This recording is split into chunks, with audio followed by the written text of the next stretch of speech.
Orthodontics is the science of moving teeth, of alignment of teeth and of jaws, and it's what I do. I am half Muchiga. Yay! So the concept of labor and hard work runs through my veins. It is around the theme of construction and of building that I'm going to base my talk tonight. To justify the building of the Panama Canal, President Theodore Roosevelt said, if we build it, they will come. In other words, thinking that, with the Panama Canal open, there should be more business, more ships coming in. It's also a quote that actually has been misquoted out of the Kevin Costner's Field of Dreams. And it was talking about his character had a voice that was telling him to build this baseball pitch in the middle of a cornfield. And this voice was saying, if you build it, he will come. And in essence, it was talking about the baseball greats from days past coming in to play baseball in this middle of a cornfield in Iowa, and expecting that people from across the United States were going to come to watch. But in business terms, what this means is that if you create a great product, you will create a great demand for it, and people will come flocking in. But is it true? Is it true that if you build something that people will come? That you just set up, you have this brilliant idea and you set up and people will just show up and all of a sudden you'll be successful? Is it true? For some businesses, it has worked. We know that risk is part of business. And for people like Google, Facebook, YouTube, they built it and we showed up. And we show up every single time. I'm sure some of you are showing up on Facebook, on Google, Twitter right now. And these are things that started off free. Google introduced the concept of free mail. Remember when we paid for mail? To have an email address, you had to pay for one. And they introduced this product, and now we don't even know what to do without these products. And they built them, and now they're at that point where they're making money off it. But you have to ask, is every single bright idea, is every single brilliant product going to be a Google and next Facebook? Is it because you've created this fantastic thing, or you're going to become the next best thing, the thing that everybody can't do without? And there's the misconception that launching a product or having this brilliant idea is going to earn you long-term success. It doesn't. And you may even have been lucky to get to launch your product, to get people to hear about it, to create a bit of a buzz. But really, the battle for long-term success is won way before that launch. And it continues raging on way after you've launched your product. So, in business, as in love, converting that initial buzz, that initial curiosity, to a long-lasting brand is the ultimate quest for everybody, We all want it to last forever. So what is your strategy? I have an analogy. If I was born as a plant, I would love to be a cactus.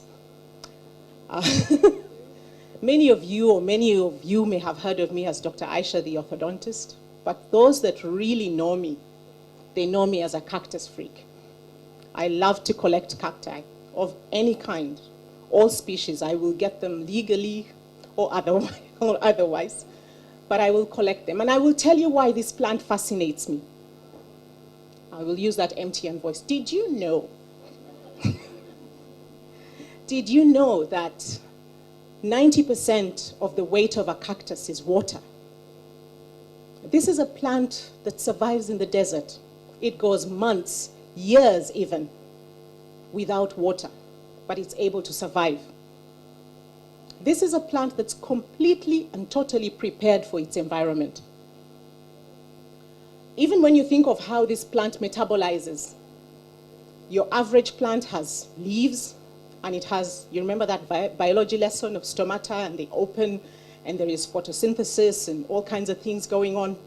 Well, what those little pores do is they open up during the day, and carbon dioxide comes into the plant, and the plant is able to carry out photosynthesis, or its metabolism. But the same pores that open up allow this water to lose water, allow this plant to lose water through transpiration. So most of the water that comes up through the soil is actually going to be lost in the leaves. What your cactus does is that it opens its stomata at night when the temperatures are cooler. So it takes in all the carbon dioxide that it can take in and closes up its pores, and the next day it's comfortably, carrying out metabolism without having to open the pores to lose water. So, and if you think about it, the cactus leaves are actually those spines, those little prickly hairs on it. Those are the leaves. The fleshy part is its stem. So it has leaves that protect it from predators. Can you imagine any herbivore trying to chew its way through a cactus? I wish it luck. So it's prepared. And also the ones that have the furry kind of spines, these create like a shade around the succulent stem that actually protects it and keeps it cool. So my question is, how prepared are you for your environment? Look, if we all lived like the cactus, there'd be no world hunger, and we would be totally prepared for whatever it is that life throws at us. So I ask again, what is your strategy? What kind of business do you want? What kind of children do you want to raise? What kind of legacy do you want to leave behind? What's your exit plan? I know I need to have an exit plan because none of my children are interested in what I do. One of my sons is sitting there and I've been hinting and hinting. And they're so totally uninterested. And I treat my patients over many years, sometimes 2, 3, even 4 years. So if I wanted to retire in 10 years, that's 5 sets of patients that I'm going to treat over a period of 2 years. So I have to plan now. What's your life plan? So if you're like me and you don't believe in sitting around waiting for life to happen, is there any muhima in the house? Sorry, if there's none, then I can I can make the himic joke. Sorry. Bahima are wrongly,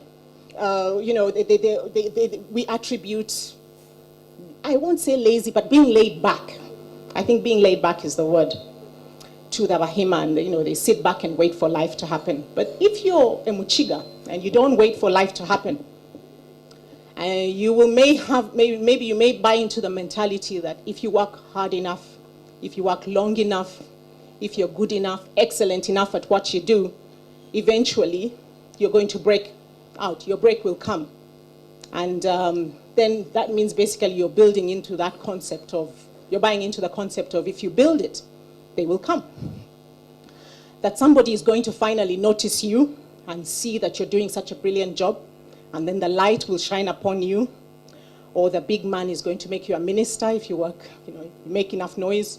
If you do it enough, if you just get to that threshold, then you should make it.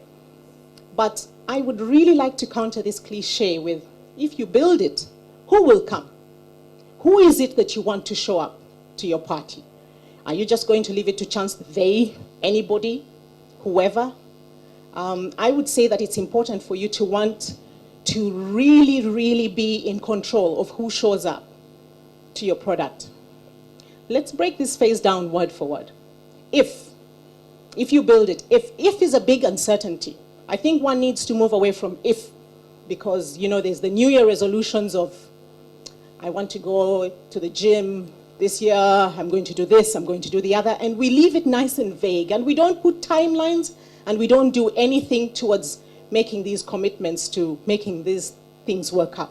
So set a timeline to your goal, whatever your goal may be, and don't have it as an if, but when it's going to happen. If you build it, Uganda Telecom, for all its current problems, was right about one thing. It's all about you. It is indeed all about you. You may come across people who say, okay, let's get together, let's start a business, let's save some money. You've heard of investment clubs, Nigina, Circle, whatever you want to call it. People get together and just randomly start putting money together and they say they're going to invest. Now, simply because you're good friends with people doesn't mean that they make recipe for co-investment. I agree. Not everybody has everything that they need to start a business. And when you're together, there's strength in numbers. But you need to have a common passion. You need to share something that brings you together for you to decide that you're going to work together. Look, even venture capitalists have certain ideas around the kind of businesses that they want to invest in. So it's not just about putting some money in some bank and then 6 months down the road, you say, let's start a business. And then what do? We open a shop, and you're just moving along. So it's important that you ask yourself, who am I? What do I want? There's no point in starting an agro business when you hate farming. There's no point in investing in a funeral parlor when the very idea of the success of your business depends on somebody else's sorrow. And you're showing up at at the funeral and you're saying Ngachitalo, but really for you, it's payday. So it's important that you really think through about who you are. Now let's look at building. What's to build? The dictionary is going to give you 2 definitions of building. And one, it will say to start, to create, to put together something. And then another will talk about to increase, to make stronger. So now whether yours is a startup or you're trying to strengthen something, your relationship, your business, you've got to be very, very careful about what you use as your foundation or as your building block. I am an orthodontist. I move teeth. It's what I do. And this is something that I know I'm good at. So this fact is the foundation of my business. It is the foundation of my business. If I go into another business, I better educate myself as much as possible about that business before I can make it the foundation of my business. Now, over the years, I've had 2 friends. They've walked this journey with me. They've taught me a few invaluable life lessons. You may know them. You may even have met them. And I must say that they have been my greatest teachers. And I ask you tonight to honor them, to embrace them, and to make them your friends too. My first friend is called hunger. Hunger is a friend. Hunger is good. When I was starting out, it was difficult. The foundation stage, like for a building, you can't see your whole house. You don't know if you're coming or going. You don't really see the big picture. You look at this piece of dirt and it's just swallowing money. You look at this business and you're just throwing money at it every day and you don't know whether you'll actually make it. And during this time, my support was my family and my friends who pushed me on and encouraged me to make my dream into a reality. I was broke, I was scared, but I was also very hungry. I was hungry for success. I was hungry to excel. I was hungry to do well. And that hunger sharpened my mind. That hunger, that grumbling of my bank account, the belly of my bank account being empty, that one really, really, really pushed me. And I thank my friend Hunger for that. Because until you know real hunger, you don't know what it means to have to work for it. But also knowing hunger really makes you appreciate when you actually finally get that food on your plate. And when you're successful, it's important that you're grateful. Because if you forget, hunger can come back, It does come back sometimes. My second friend is pain. I call it ease because it's a constant in everyone's life. In business as in life, you will make mistakes. And these mistakes are often painful. But pain is not a sign that you've taken the wrong turn. You give up, throw in the towel, go home, doesn't work for you. Go and cheyo, go and sweep someone's streets in some foreign country and get burnt while you're at it. And it's also not a sign that you need a different life, that maybe I should change. Maybe this is not my calling. It's not a sign for you to say, okay, I think I need to change my business partner or my life partner or my life or my personality or my body needs to change. No. It's just a sign that a lesson is coming. Pain is just that warning that the lesson is on the way. So your pain has to be purposeful. It is there to teach you all you need to know so that you can become all you need to be. Pain is my traveling professor. Besides, what's the point of pain if you're really not going to learn from it? Pain has been my biggest classroom, and you embrace it and carry on. And like a Muchiga, you take it. So, if you build it, what is that thing? Isaac's referred to it. We all talk about it. What is it? What is that thing you dream of being, of doing? What is it? What is it for you? For me, it's many it's. Yes, you can have many. It doesn't have to be one. Well, if you're a guy, it can only be one. You can't multitask. For women, you can have many. Do 2, 3, 4 things at the same time. True. For me, it's 3. It's God, it's family, and it's work. And it's in that order. Every time I've tried to flip that order, I've had chaos. So I would encourage you not to try to flip the order of God, your family, and your work. If your work starts to take over, that's it. Not the nice it, but that's it. If you put anything else before that, what's important, eventually it does catch up, because one day you're going to have to pack it up and go back home and retire, you know. And then what is there left if you didn't nurture the important things? So we said, if you build it, who will come? Who do you want to invite to a party? Any of you who's had kids, we plan these parties to detail, the jumping castle, the clown, the balloons, the party bags. We do all the planning, and then when we get to our businesses, we don't plan. We don't plan. We don't send invitations. We don't have that psychological invitation. Who do you want to invite to your party? Who are you building it for? Who's your market? Who's your target? How do you want your business to be successful? Because if you do, you need a client threshold. You can't have 3 people walking into your shop and you're paying 1 million shillings a month in rent. You won't break even. So what's your threshold? And at what point and what level are you going to pitch it that the threshold of traffic that you have is sufficient to sustain and grow your business? Now, if your business is just a hobby, and I understand and appreciate that, it's good to have something to pass time, then it's okay. Go right ahead. Have a blast. That shop you have, where you have, you know, clothes from Turkey and 2, 3 dresses are bought by your friends, and you get the money out of the till. Take the very same friends who have come to pay you 50% of what they should pay, take them for coffee, buy them coffee. That is not a business. And then you don't expect that you're going to have a chain that's going to grow and you have a shop in every mall. That's not going to happen. So if it is just for fun, then it's okay. You've defined what you want. Who will come? You want to be dead certain that you didn't throw this party for nobody to show up. Just because you've set up your business doesn't mean that people will come and keep coming, that customers will just come. You must know who you want to walk through your doors, and you need to be very, very strategic about how you're going to position yourself for people to come.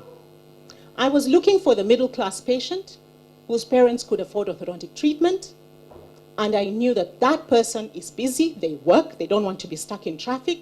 So I positioned myself in a catchment area of 5 such schools. So for a start, I have 5 schools within a 5 to 8 minute radius that can come to me. And again, it's important that you try and live as close to your work as possible. So yeah, who will come? You need to determine who shows up. So if you want to build it, go right ahead. But rather than leave your success to chance, take charge of it, be in control of how many come to you, and be that cactus. Be prepared for the adversity in your environment. Thank you.